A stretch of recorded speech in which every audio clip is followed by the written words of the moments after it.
America, welcome. This is what we have, I've for months wanted to do, our snow apocalypse shoot, and that's what you are entering right now. It's gonna be exciting, thrilling, all kinds of wild twists and turns are gonna happen. Could there be a polar bear?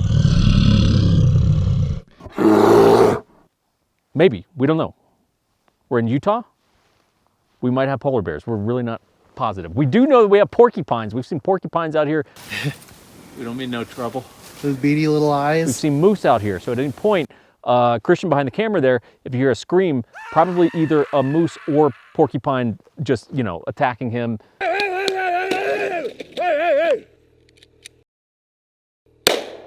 And I'm pretty much out of rounds. I've only got one mag left, so I don't know if I'm gonna be doing a lot of defending just because I wanna save some of those rounds ammo costs, you know? Anyway, today we are gonna be talking about the Type A. This is gonna be our second review of a Type A.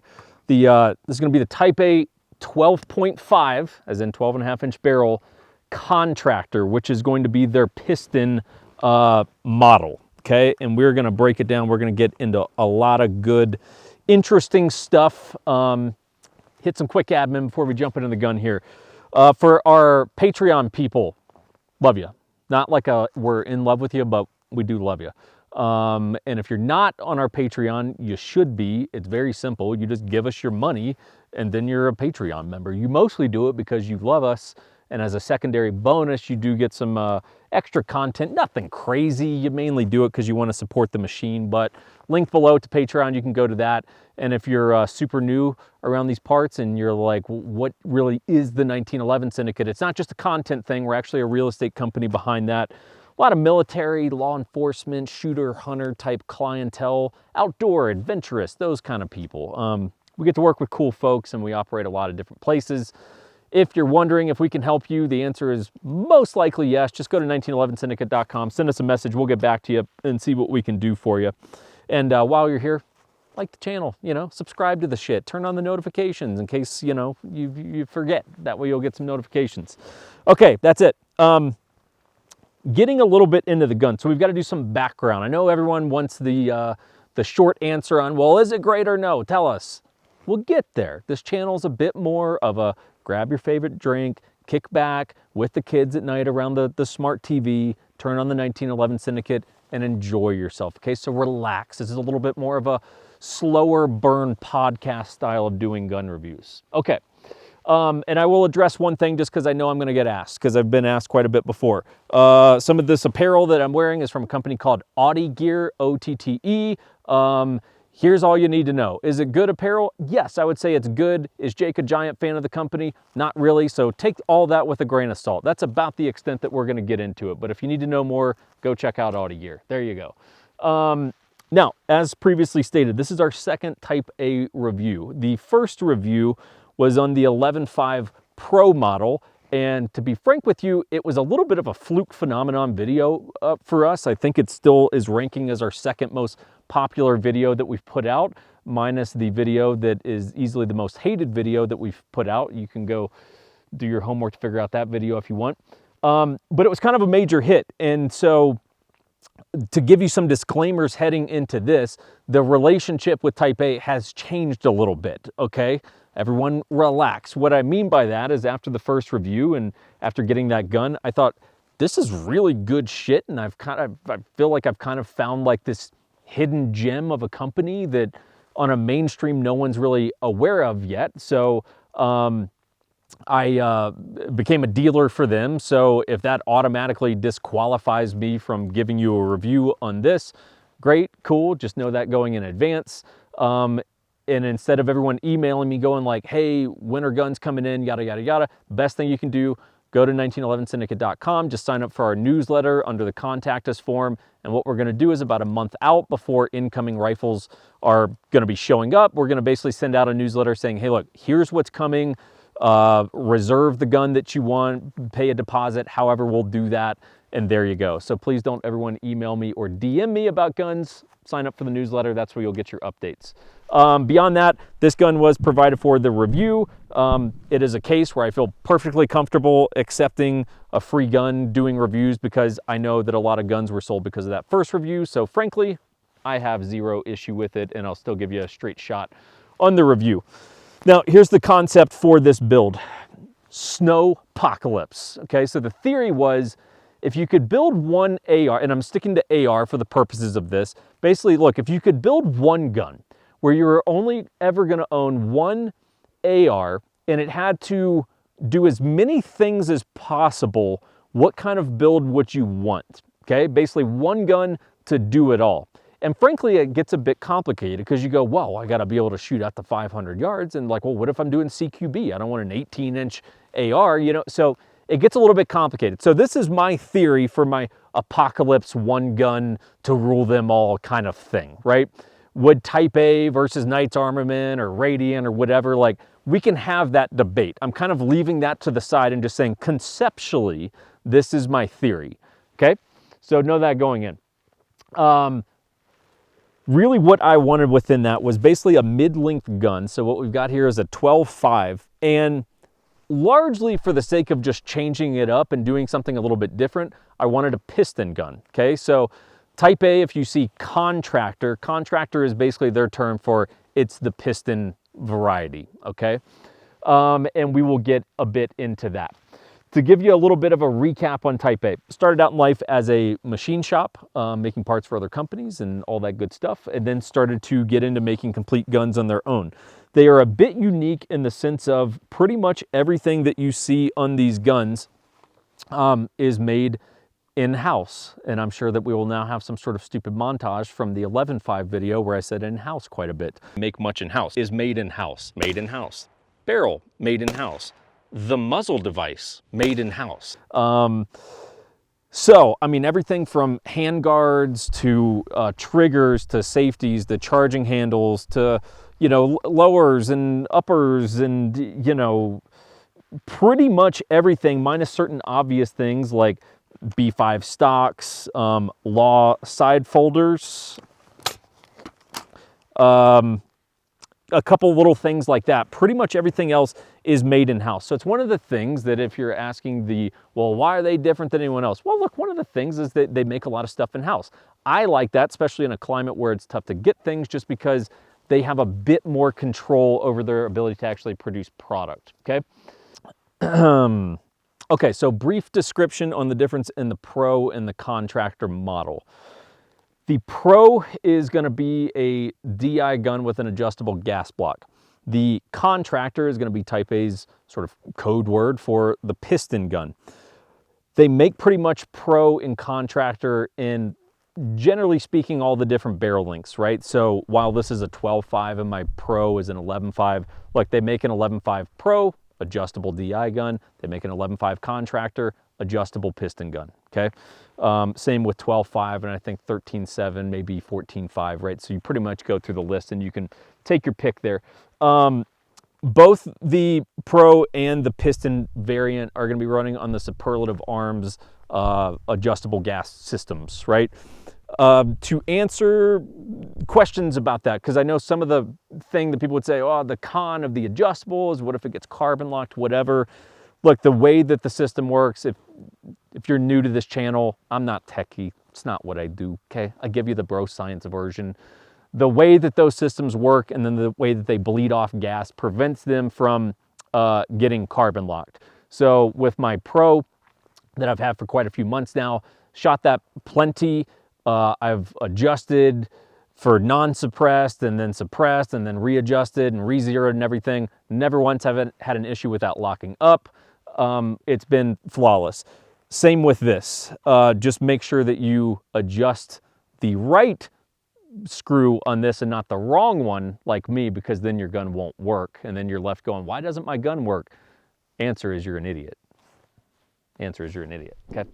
So both have been flawless, haven't had issues, minus an issue that I created on this gun, but don't do stupid things like me and you won't have any problems.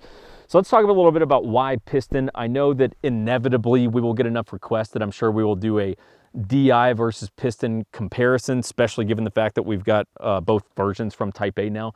But in regards to, okay, well, why would you get the piston or contractor gun versus, you know, either a standard AR or an adjustable DI gun like the Pro?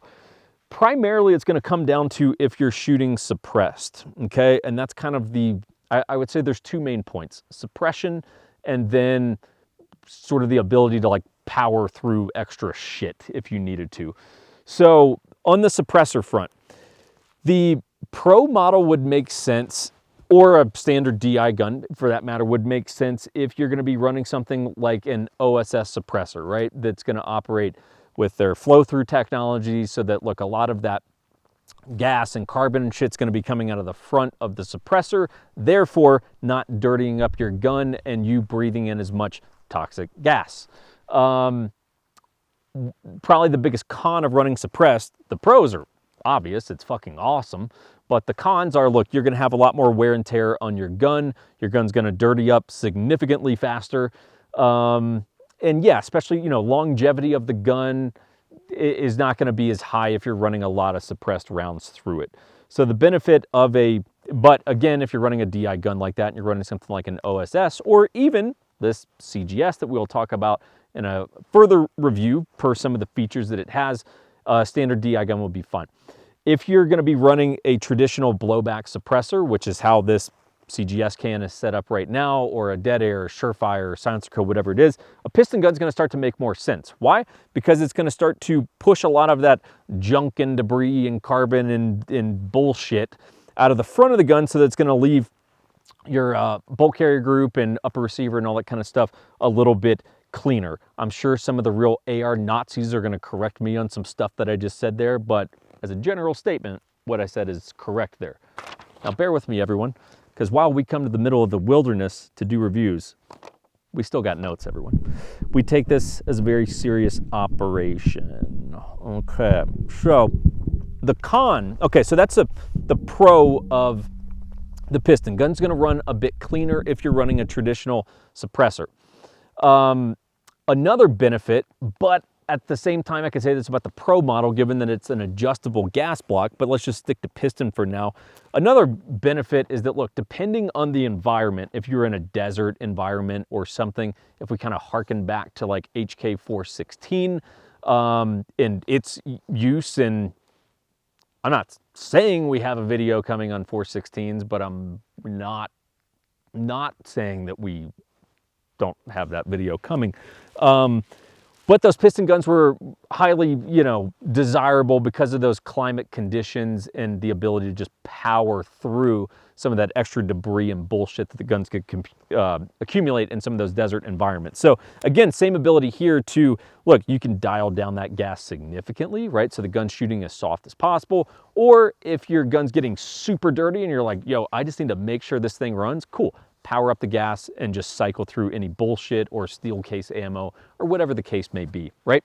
So now the cons of the piston setup, the gun and specifically the handguard is going to get hotter, okay? So you are going to start to accumulate a bit more heat, especially depending on the firing cadence that you're operating on. So handguard's going to get a little bit hotter. You're probably going to want to wear a glove, partially because of the heat, not that it's that hot, but also largely because, hey, especially at least for me, if you're a lefty and that would be how your support hand is gripping the gun, that right hand or support hand is going to start to accumulate just some carbon buildup on it just from bleeding that off. So, hey, I'd throw on a glove. So hand's going to get a little bit more dirty, or glove in this case. Handguard's going to get a little bit hotter. And then I wouldn't call it a con. I would just say, look, it's kind of a reality of the platform is the piston's going to be a little bit snappier. So if you're going for maximum soft shooting, something, you know, a DI gun's going to probably be a little bit more pleasant to shoot, especially an adjustable like the Pro. Like, look, all day I'll tell you, my Pro gun from Type A shoots softer than the Contractor. Okay, it's just the nature of the game on that, right? The piston's going to be a little bit snappier. Does it bother me? No, it's not like, you know, you're shooting AK and 7.62, or it's not at that level, you know? So just to give you kind of a frame of reference there. To give you a little bit of a tour, put the notes back in the easel here. So this particular gun, all right, so we've got a 12.5 inch barrel. Yes, mine is SBR, okay? So yeah, you will notice stock, yes, it is an SBR. So we got a 12.5 inch barrel, chambered in 5.56, just basic stuff. Price range on this particular guy is gonna run you 2500. Yes, that is a premium priced AR. It is coming with some premium priced things. One of those things, if you were looking to just shave some cost, if they would make this modification for you, is just leave off the side folder. I like the side folder. It does, you know, I mean, it's kind of a why not thing for me, because without the suppressor, I could get that in some bags. It'd have to be a decent size bag, but I could get in some bags. But hey, side folders also add cost. So if you're looking to shave a little bucks, get rid of the side folder on that, okay? But generally speaking, Type A guns start at 1600, work their way up to 25. So it just depends if you're doing piston, adjustable DI, you know, kind of how you have your shit set up.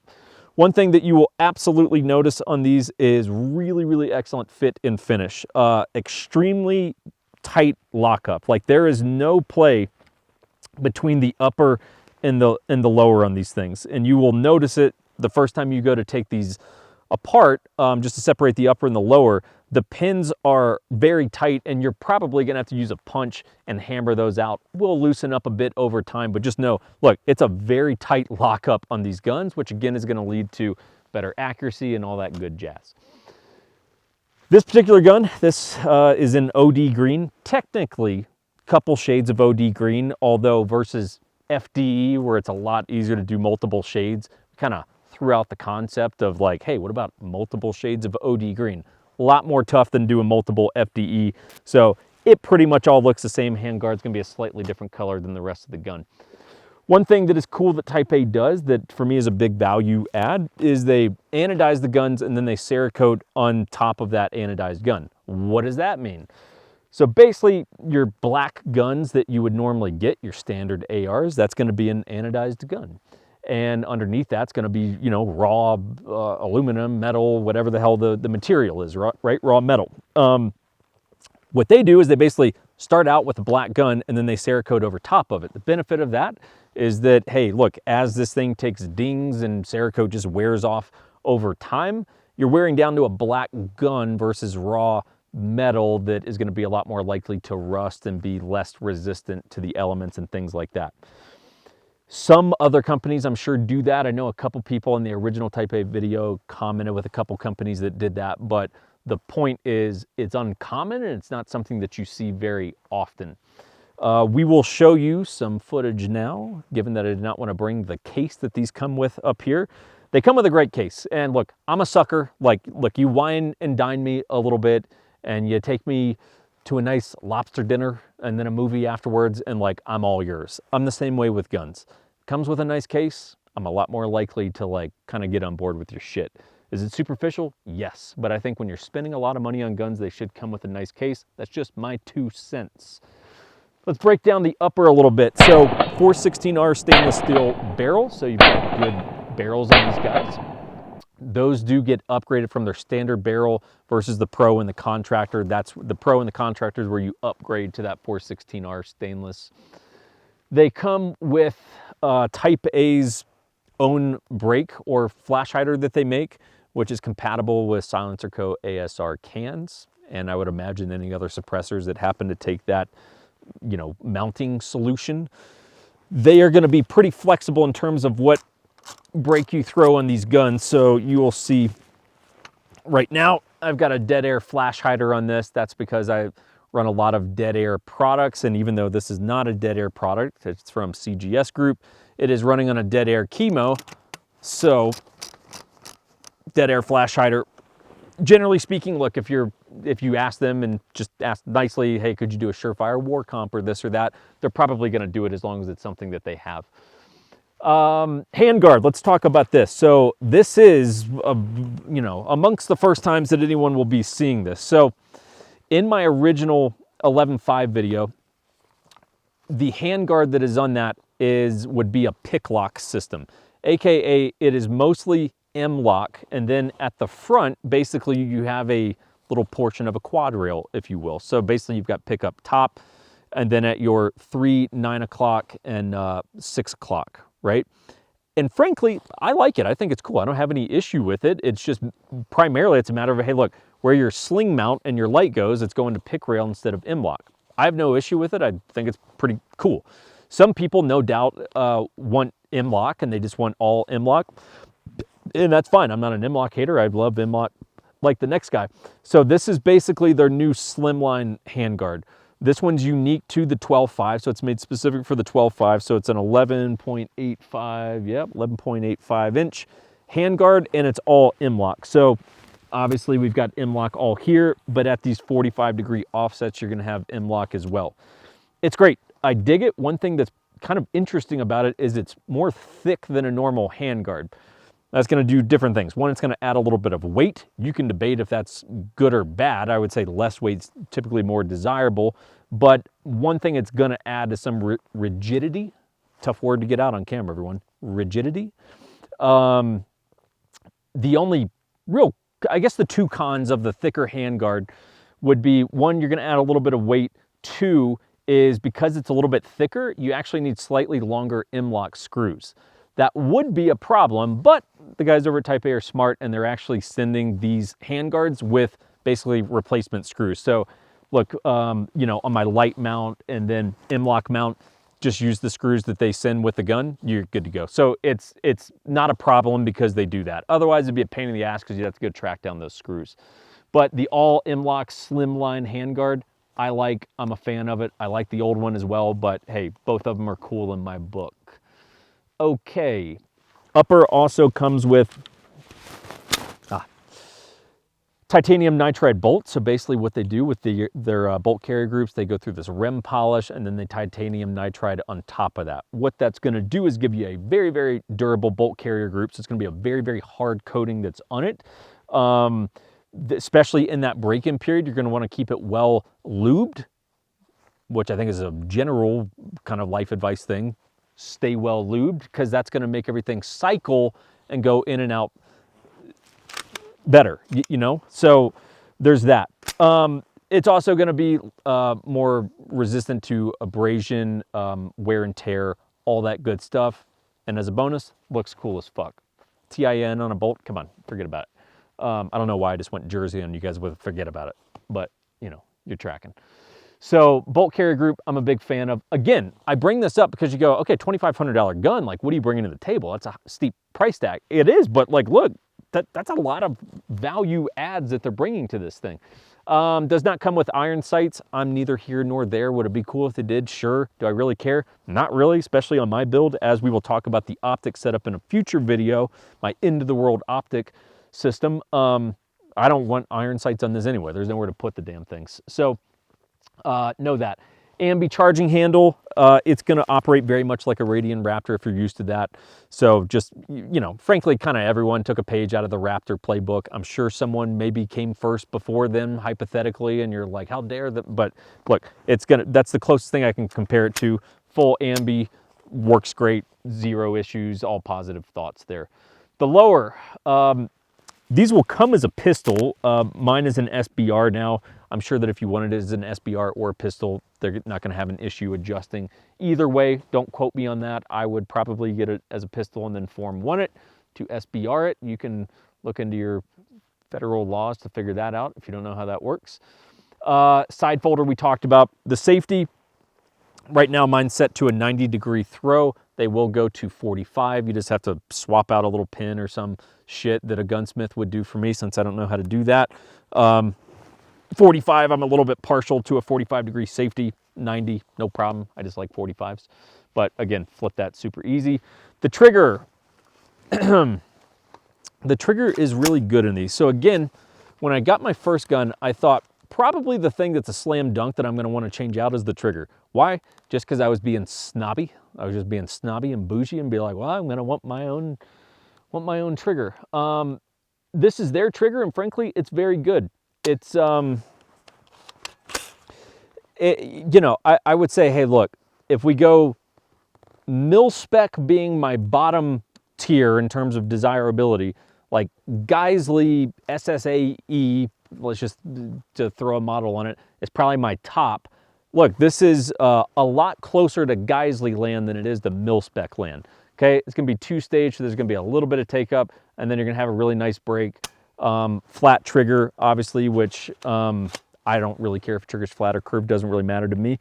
But trigger is good. It is 100% in the realm of it is good enough. I'm not touching it. It reminds me very much of Knight's Armament in that sense, where you go, Is it the absolute best? No. But is it very good? Yes. Is it absolutely good enough that I don't feel like spending $200 to swap it out? Yes. Absolutely do not spend money to change that trigger out. It's perfectly fine as it is. Let's see. EID tags on these is just a neat feature. I know some of the gun guy rabbit hole people are going to be like, well, it's going to make it so much easier to track it when they come and knock on your... Fucking relax, dude, okay? All it is it's a way if you work for a department or something like that and you had whatever 10 type A's that are your department guns, it makes it easier to scan them, to log it in and out. Also, if you had to send this back in for some sort of warranty repair or something like that to type A, they can basically scan your EID tag and tell you all the different parts from what batch they were in, yada, yada, yada. Frankly, I think it's good. I get it. Everyone freaks out about anything related to tracking. Fucking relax, man. Just relax a little bit, okay? Comes with B5 furniture, again, to the point of it comes with the good stuff. It comes with the stuff that I want on it in the first place. Now, everyone, some notes. I'm going to give you a couple notes. Whenever, just so you understand a little of our review process, whenever feasible, if I have some sort of connection to the company, before we do the review, I like to have a call with the company just to try to do a little bit of research and see, hey, look, are there any like behind the scenes things that I won't read on your website, but I think would come up in a conversation that I can relay to you guys. So just some notes from that conversation this time. They are working on handguards, both M-lock and the pick lock system for basically all the different barrel lengths. 11.5, look, in my opinion, is the biggest priority on that because I think it's the length, also being a dealer now, it seems to be the length that a lot of people are very much gravitating towards. And so their 11.5 handguard is basically the same length as their 10.5 handguard. So on the 10.5, it's totally flush with the muzzle device. On the 11.5, there's a little bit of a gap there. Does it bother me? No, it doesn't bother me. It's just that I would prefer it be flush like this because it just looks super clean when it's like that.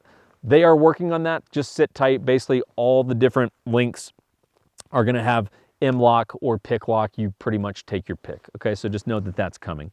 Specifically for the 11.5, there's the full length handguards are coming.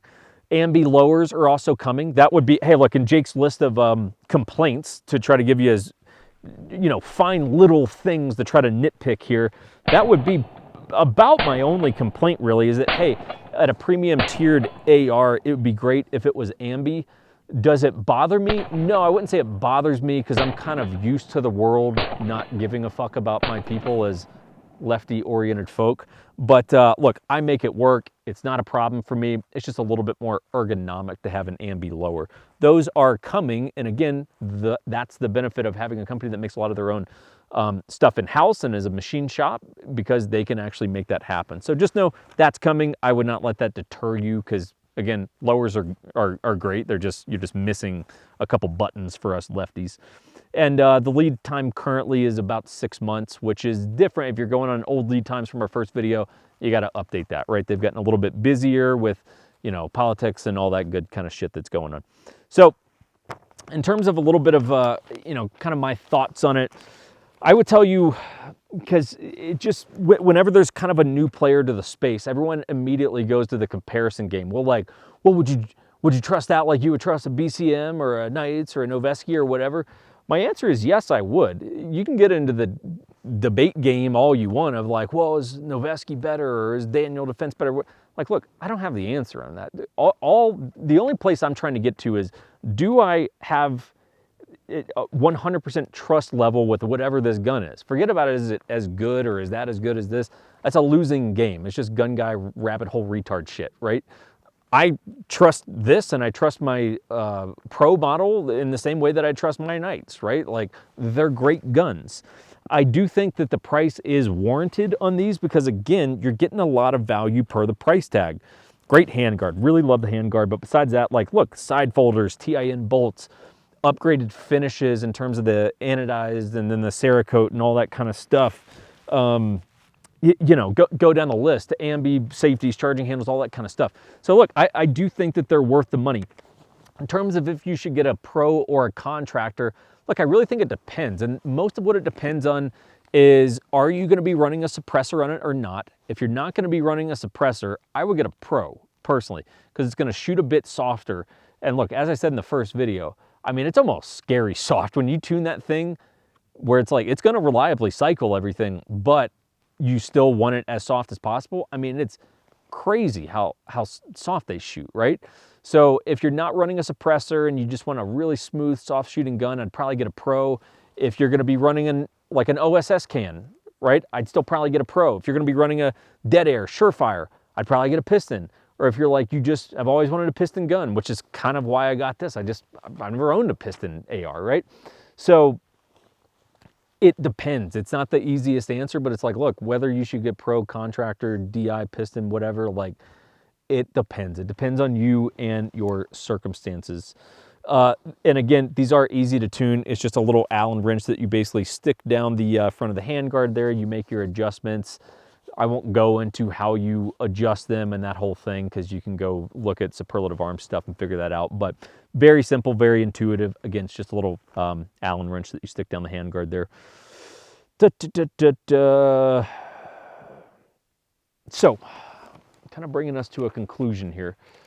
You know, my final disclaimer to you is like, look, I do have a little bit of an inherent bias now, which I frankly think I've been fair regardless of all that. But look, I've got a little bit of a bias. Look, I am a dealer now. I've gotten a couple of guns from these guys now that I get to keep. But, you know, hey, look, that's also kind of the nature of reviewing guns, frankly.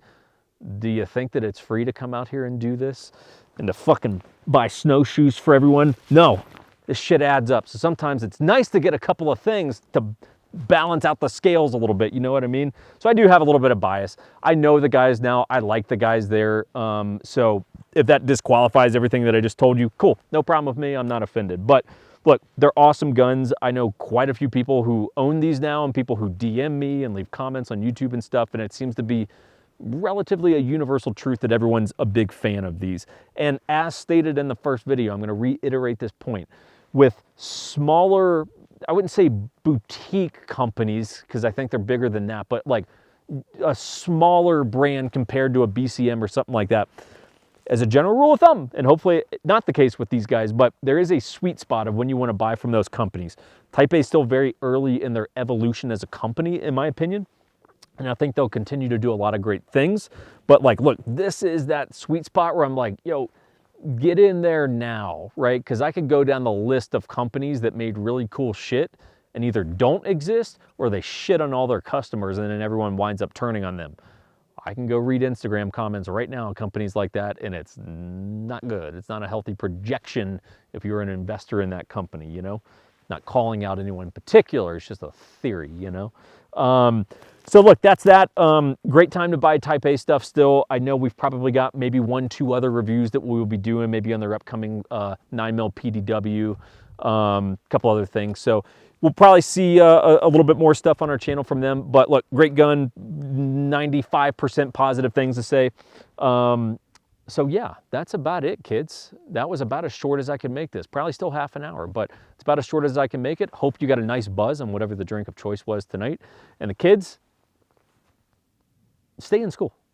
It's universal, true advice. Stay in school. Just say no to drugs. If you start forest fires, Papa Jake's gonna come after you, right? Because we're in a national forest. Well, maybe not national forest. Whatever this is, it's public land. We can legally do what we're doing right now. Don't start forest fires, kids. And don't do drugs. All right, see ya.